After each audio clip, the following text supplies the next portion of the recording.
everyone, welcome to my channel. Today I'm going to do a video about my classics collection.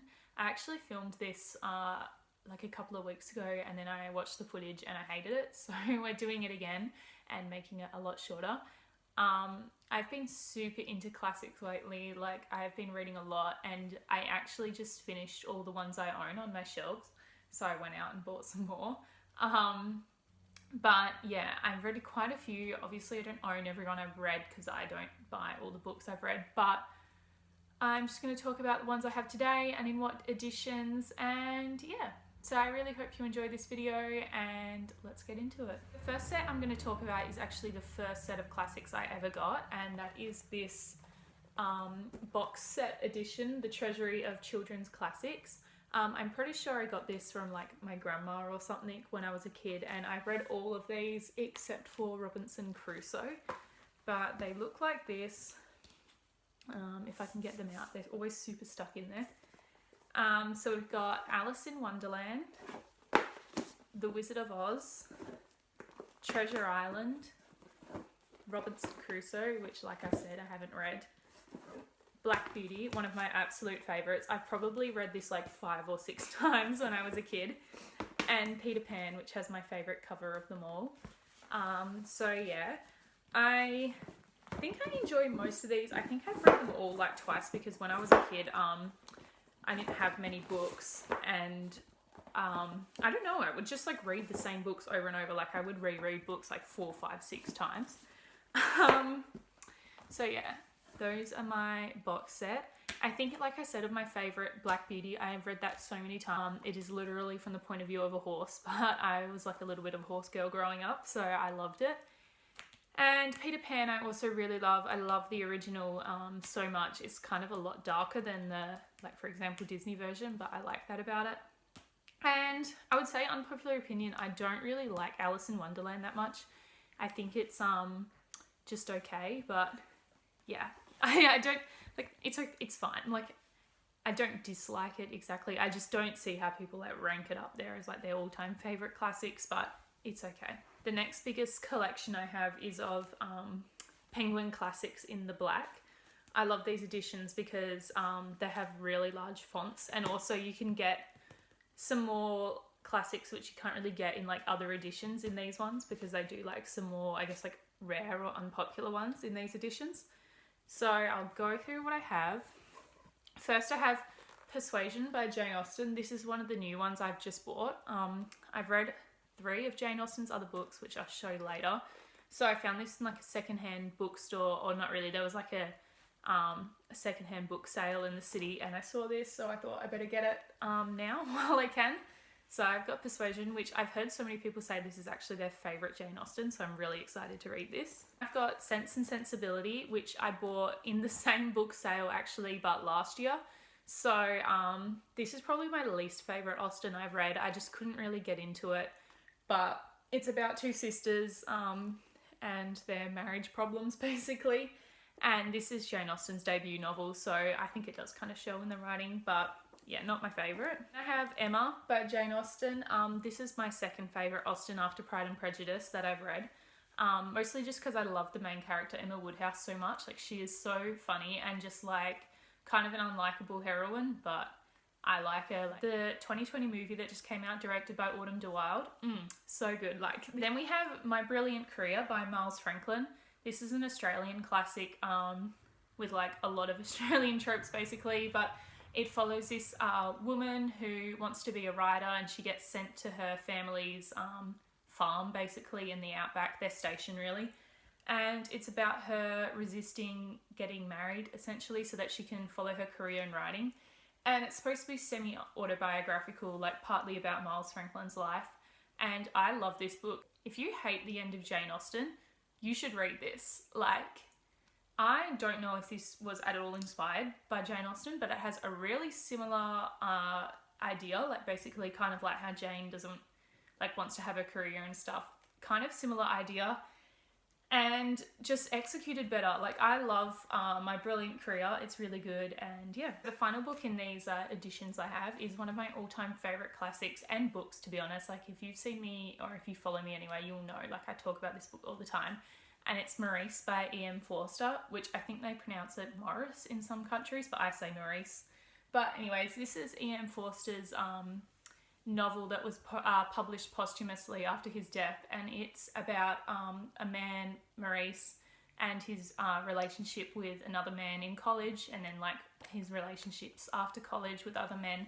And it's just like so good. It's so beautifully written and just like tender, and I love E.M. Forster, and he's like a really iconic gay writer in Victorian literature, and I just think he's so underrated. Like, E.M. Forster is not underrated, but he also is, and this novel especially, because I think people talk about kind of like his other works like Howard's End more, or A Passage to India, but like I love Maurice, and I think it's so beautifully written, and the relationship between the two men, and how this talks about like class and love, and how class in society kind of like, or like the expectation of propriety in society influences love and like people's ability to be like free in their relationships.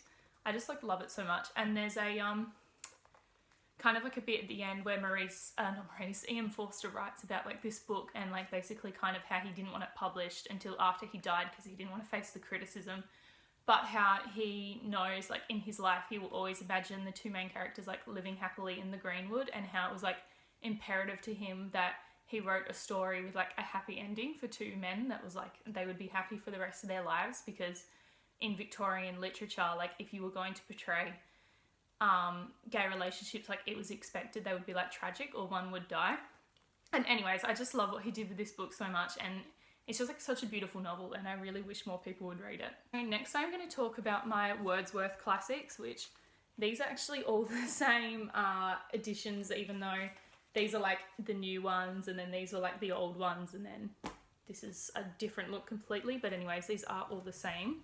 So my camera fell down for a second, but back at it with my Wordsworth classics, we have Ulysses by James Joyce. This is his retelling of the Odyssey set over one day in Dublin, Ireland, from the point of view of Leopold Bloom, and it is literally his every single thought. It's a stream of consciousness book, and I guess this is like a notoriously difficult classic, and I have read the whole thing, from page to page.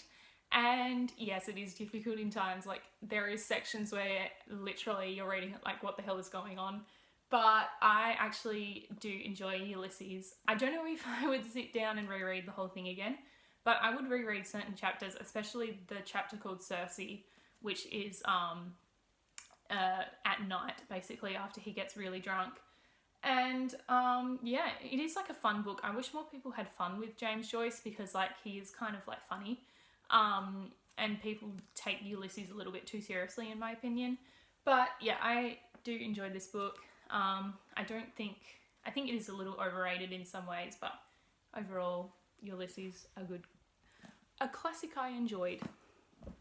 And I'm not saying that to be pretentious, I actually enjoyed it. Then I have The Turn of the Screw and The Aspen Papers by Henry James. I've only read The Turn of the Screw and not The Aspen Papers.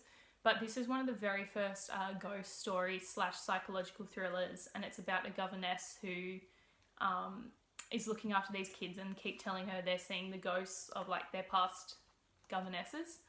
And basically she is trying to work out like if there really is ghosts or like what's going on. I actually really enjoyed this short story. I do want to reread it again, especially because that new thriller is based on this. The one, I think it's also called The Turn of the Screw by Ruth Ware or something like that. Anyways, I want to reread this, and then I want to read that to see what it's like. But I also plan on going back and reading The Aspen Papers because I do like Henry James. Then I have Hard Times by Charles Dickens. This is a satire about utilitarianism, and honestly I just don't really like it. It was kind of boring to me. I don't think the humour was that good, and I've read A Tale of Two Cities and I just thought that was so much better.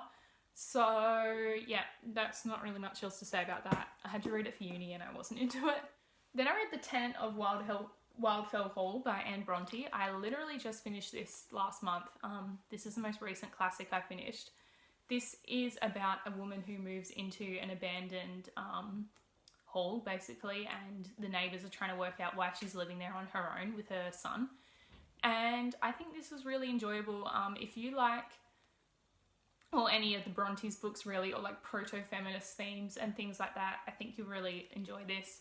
It does kind of like have Jane Eyre mixed with Wuthering Heights vibes, but yeah, and I think Anne Bronte's a little bit underrated in terms of the fact that, like, obviously Charlotte and Emily are a bit more popular, but I think this is good, and I definitely want to read Agnes Grey by Anne Bronte. Then we have The Mill on the Floss by George Eliot. This is the only George Eliot book I've read, but I would love to read Middlemarch. But this is about two siblings, Tom and Maggie Tulliver, and their relationship growing up, and basically how society forces them apart because of like rules around like inheritance and things like that, and like how women in Victorian England are like forced to grow up as compared to how boys are forced to grow up. And I did struggle with parts of this just because there are parts of it that like just don't really grab my attention much, but I also really enjoyed the relationship between Maggie and Tom, and also how this explored coming of age themes, especially given it is like a Victorian novel. So yeah, honestly, I would recommend Mill on the Floss. I think it's really good. It has a controversial ending, so you can look into that. And then the final book I have, which I actually realise is not a Wordsworth classic, it's a Collins classic, but whatever, let's just do it now, is Joseph Conrad's Heart of Darkness, which this is probably like my most hated classic. I've had to read it twice for uni and I fucking hate it. But the reason I hold on to it is because like only this much is actually the story. It's only 70 pages long. And all this is essays, critical theory, personal accounts of the Belgian rule in Congo, and like Congolese stories of what that was like, and like essays about it. So I just think it has like, this edition has really worthwhile references for me, which is why I hold on to it. It also has like essays about the Imperial Gothic and how it functions in this text, which I haven't found many essays like that weren't in this version. So I hold on to it, but yeah, I hate Heart of Darkness. So next I'll talk about my cloth-bound classics, of which I have 3. I love these editions for how they look, but I hate reading them. They have the tiniest text. They do have good notes, like I'll give them that, but they have tiny fonts, and like honestly, like as you can see, like I write in my classics, so I kind of don't ever really want to write in these, but I do buy them sometimes, like depending on what it is. So first I have Pride and Prejudice by Jane Austen. This is the Knickerbocker cloth-bound classic. One of my favourite classics of all time. I love it so much. Obviously the relationship between Elizabeth and Darcy is iconic. But besides that, like I love how it talks about class and relationships and like love, and how like women are forced basically into like marriages because of like social constraints around like money and the inability to make an income. So I love Pride and Prejudice.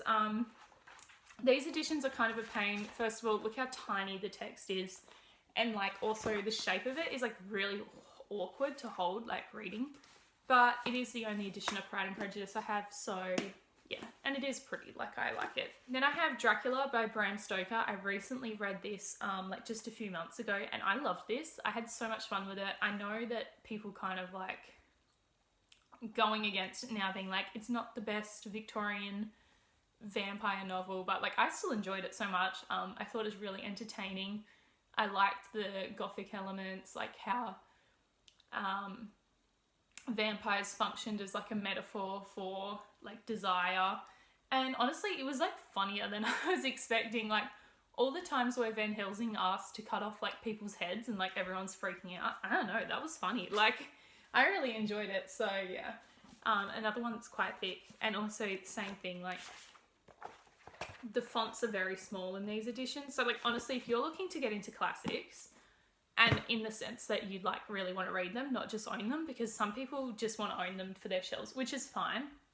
But if you want to get into them in the sense that like you want to write in them and take notes and like for that, you should get like these editions. Like don't get the cloth bound ones, but I mean that's just in my opinion. Then the final one I have is The Picture of Dorian Gray, another one of my all-time favourites. I love Oscar Wilde, and I definitely need to read more of his works, but oh, did you hear that? That's my cat, Dorian Gray, one of my favourites.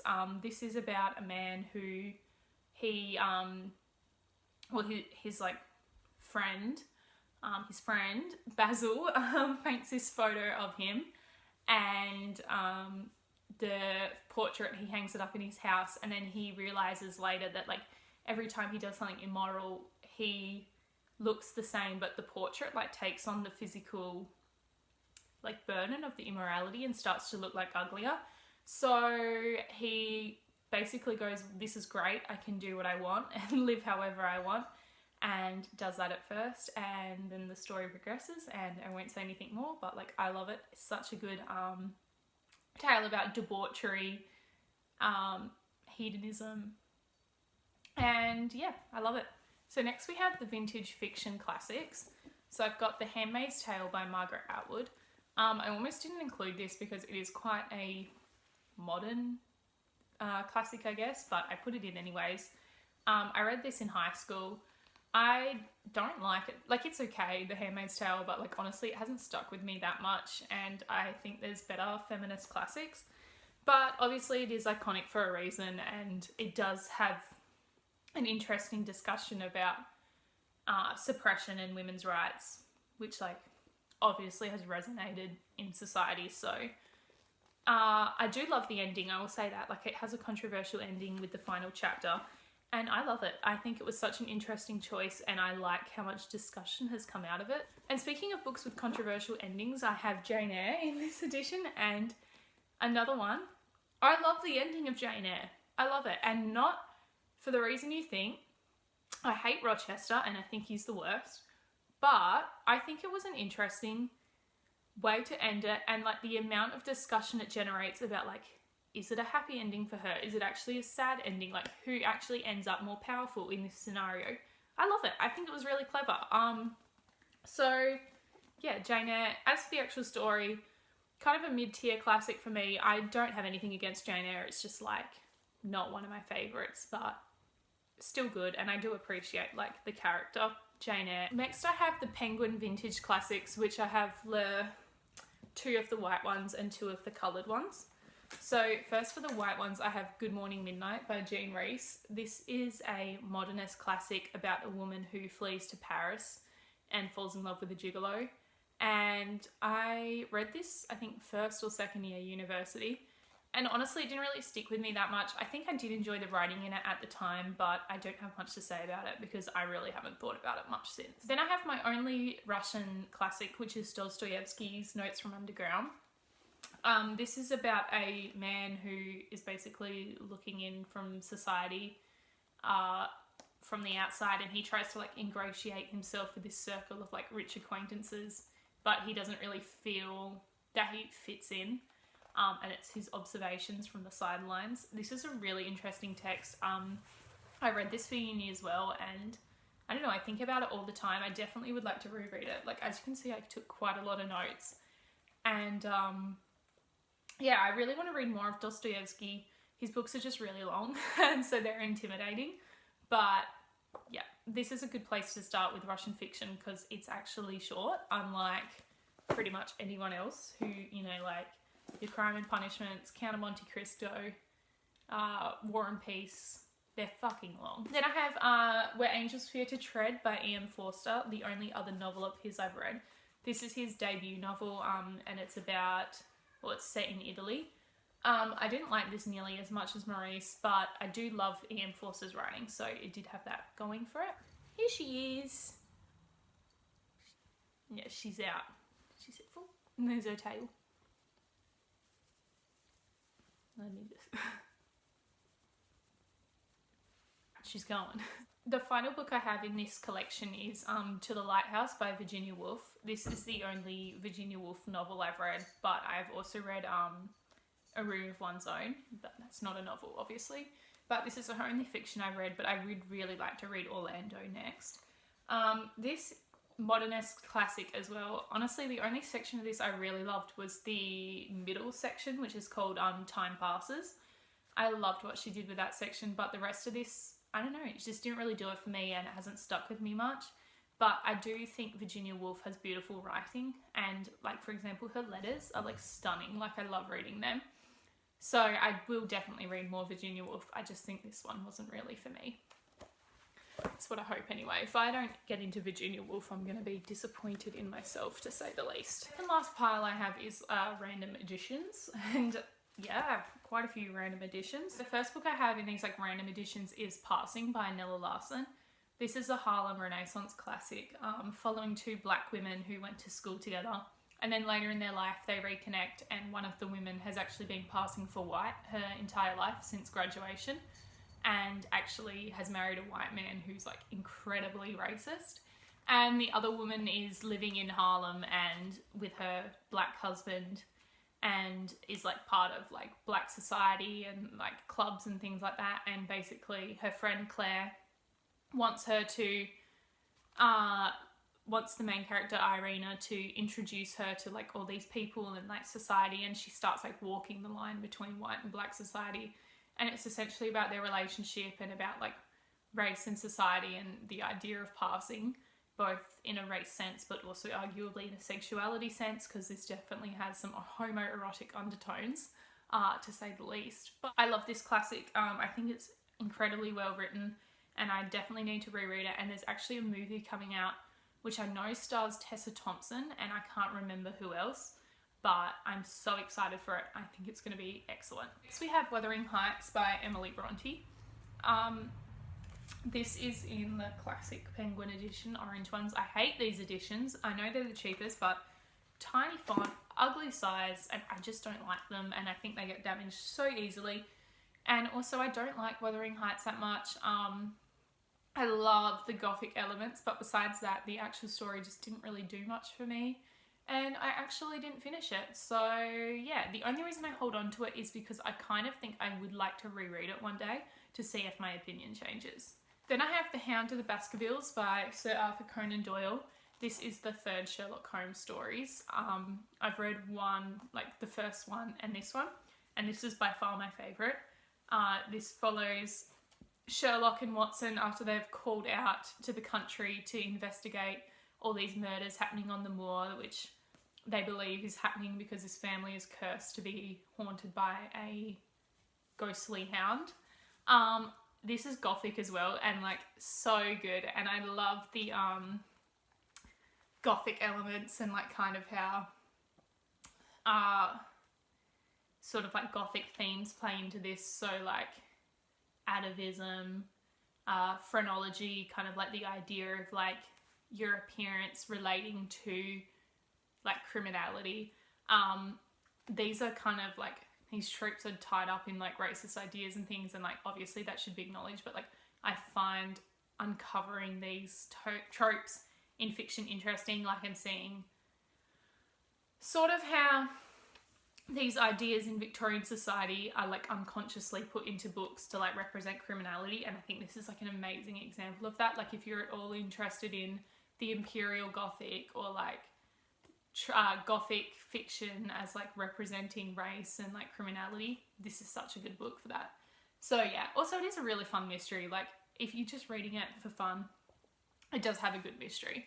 Then I have Sula by Toni Morrison, and you can see how much I have marked this up. I've written all the way through it. This is probably, maybe not my all-time favourite classic, but like really right up there. Like I probably love it equally with Maurice. I just like love it so much. This is about a poor black community called Bottom, which is ironically situated on the top of a hill.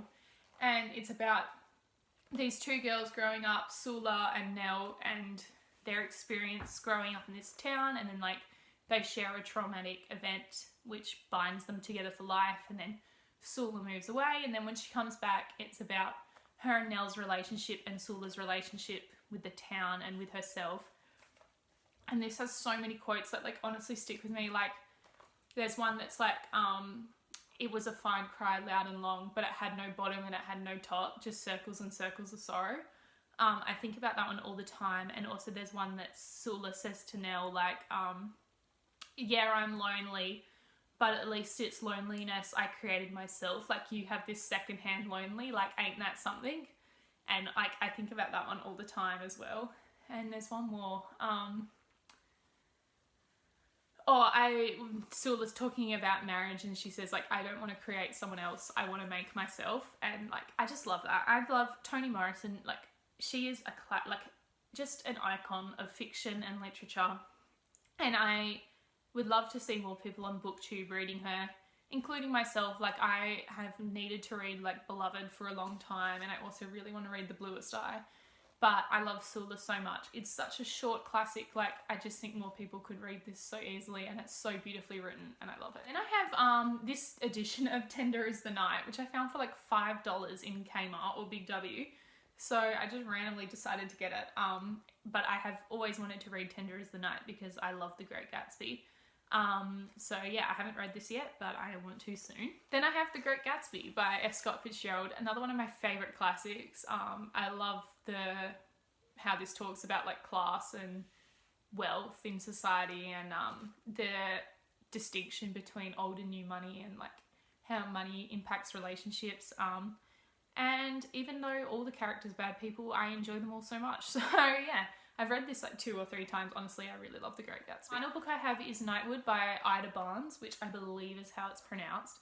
This is a LGBTQ classic, following a woman who leaves her husband to be with another woman. And I think this is like a great look into 1920s queer community. And this is a modernist text, so the writing is kind of cerebral and a bit weird at times, but if you like that, I think you'll really like this. Last few things I have to talk about are the plays I have.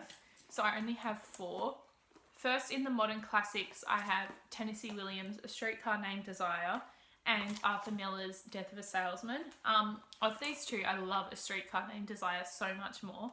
I actually love this play, and I would love to see this live because I never have. I've seen the movie with Marlon Brando in it, which is excellent. Like, Marlon Brando, what an inspired casting for the main character.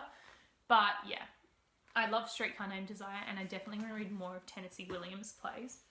Death of a Salesman doesn't really do it for me. I do like how it talks about the American dream and like how capitalism basically doesn't care about people. But in terms of like the characters and stuff, I wasn't that into it, and I kind of like Willie. This is like, I feel like someone's gonna like at me for this, but like I hate him. I feel sorry for him, but I hate him. Then I have Samuel Beckett's Endgame, which is a existentialist play about these 2 men who are in a room and you don't know why, but well, only one of them can walk, but the one who can't walk is the only one who knows the password to the food, so like they need each other to survive, and it's just like really weird, basically. And the final book I have is Antony and Cleopatra by Shakespeare, which is, I don't know how many Shakespeare I've read. So Hamlet, King Lear, The Tempest and Pericles, Othello, Merchant of Venice, Measure for Measure, Much Ado About Nothing. Is that it? Maybe. And I've seen A Midsummer Night's Dream and Romeo and Juliet like multiple times, so I don't feel like I need to read them. Actually, maybe I'd read Romeo and Juliet one day, but probably not A Midsummer Night's Dream. But Antony and Cleopatra, I've been really wanting to get into the historical plays, and I was actually going to start with Henry V, but I saw this in the book sale and it was really cheap, so I just thought I'll get it now. So those are all my classics I have to talk about today. If you're still here watching this, like, good for you. This was such a long video. So I really hope you did enjoy seeing what I have, and if you would like to talk about any of these books, or if you've read any, or if you want to read any, I'd love to hear all that. Just leave your comments down below, and of course I'll read them and respond. And I would love to hear like what classics people have been reading lately, because I just love the classics. I love them for their thematic richness and like their representation of like a time period, how like it's almost through like kind of like seeing a representation of a time caught in amber, and I just like love that. So if you have any recommendations for classics, or for example some of the authors I've said I want to read more from, like which of their books I should focus on, I would love to hear that. And I'll see you next time I'm in the mood to film a video. Bye!